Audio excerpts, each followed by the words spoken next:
Nah, para ulama ada yang membagi dosa itu menjadi dua bagian. Ada dosa-dosa kecil, ada dosa-dosa besar. Tetapi sebenarnya ditinjau dari segi hakikatnya, kalau sudah melakukan satu kesalahan yang mengakibatkan dosa, jangan dilihat besar dan kecilnya, tapi kepada siapa dosa itu kita kerjakan. Sebab kalau dosa kita anggap satu yang kecil, orang akan terangsang untuk mengerjakan yang kecil-kecil saja. Sehingga dengan demikian, yang kecil pun akan menjadi besar kalau ditumpuk-tumpuk. Sedangkan yang besar bisa saja menjadi kecil kalau selalu diiringi dengan permohonan ampun kepada Allah. Itu sebabnya para ulama sufi, orang-orang tasawuf mengatakan la saghair ma'al istimrar wala kabair ma'al istighfar.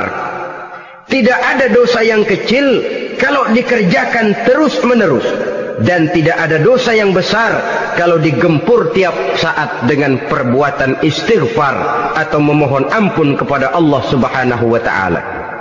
Cuma saja pada umumnya, karena dosa-dosa kecil itu lebih mudah taubatnya, dan ada janji Nabi, barang siapa yang meninggalkan dosa-dosa besar akan diampuni dosa-dosanya yang kecil-kecil. Oleh karena itu, pada kesempatan ini kita akan juga bicarakan apa saja yang termasuk klasifikasi dosa-dosa besar, dengan harapan kita bisa menjaga diri, menyelamatkan diri, jangan sampai terjatuh ke dalam dosa-dosa yang besar tadi. Tetapi bukan berarti kita harus terangsang melakukan dosa-dosa yang kecil. Ah, biarin kecil ini, tobatnya gampang. Ah, dosa kelas teri. Ah, dosa itu kan tidak kelihatan.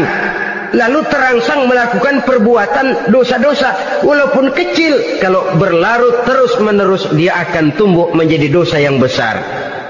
Oleh karenanya jangan sampai mengundang pengertian kalau kita membicarakan dosa-dosa yang besar lalu terangsang melakukan dosa-dosa yang kecil.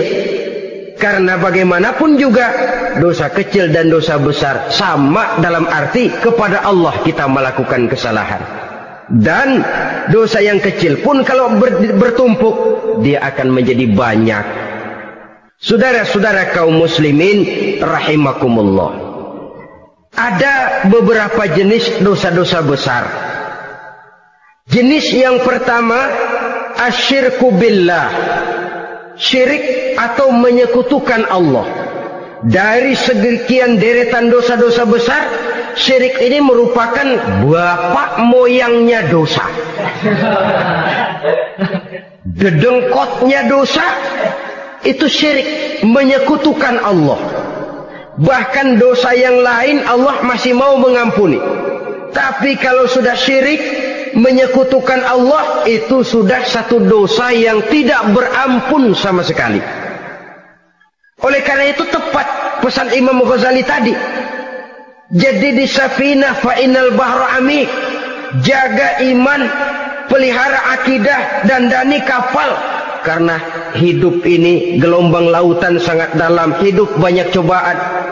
Di dalam hidup di zaman sekarang ini, saudara bisa perhatikan, di mana tensi ekonomi tinggi, lapangan kerja sulit, persaingan hidup makin tajam, sifat egois dan individualis tumbuh di mana-mana, rasa solidaritas sosial menurun, sifat gotong royong musnah, orang mudah potong kompas, potong jalan, ingin cepat kaya, ingin cepat naik pangkat, ingin dapat kedudukan.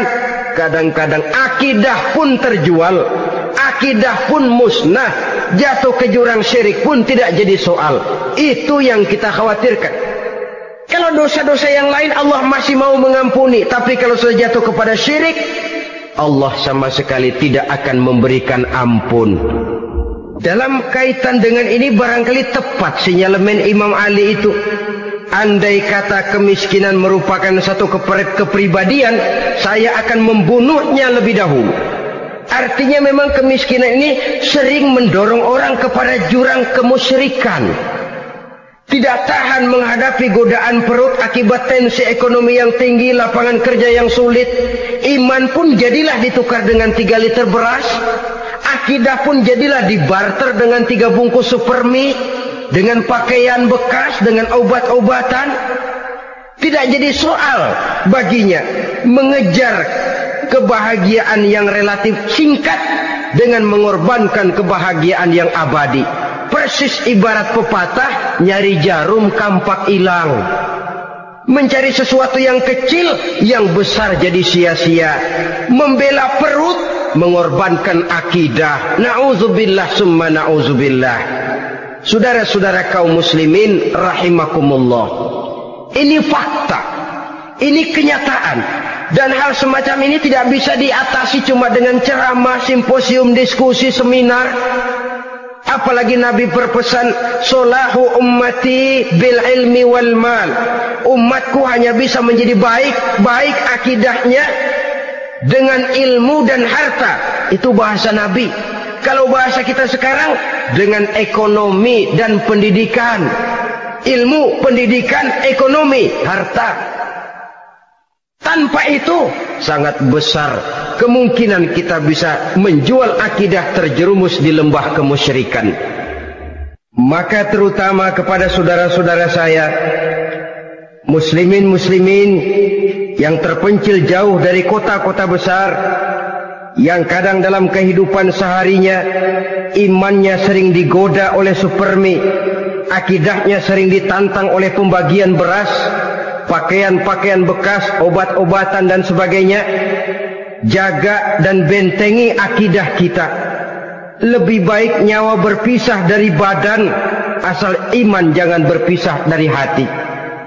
Kepada adik-adik saya para remaja, para pemuda di kota-kota besar, yang iman dan akidahnya sering ditantang dengan minuman-minuman keras, fasilitas-fasilitas yang menghanyutkan, yang secara terarah dan praktis sedikit demi sedikit menggiring kita untuk keluar dari nilai-nilai akidah. Hati-hati, jaga baik-baik, sebab intan paling mahal, mutiara paling berharga, tidak lain nilai iman ini. Tergelincir kita daripadanya, jatuh ke lembah kemusyrikan, jatuh ke satu dosa yang teramat besar, yang Allah tidak akan pernah memberikan ampun lagi. Ini dosa besar yang pertama. Yang kedua, qatlun nafsi illa bil haq. Membunuh orang tanpa alasan yang benar. Di zaman kesulitan ekonomi kadang-kadang orang mudah nekat.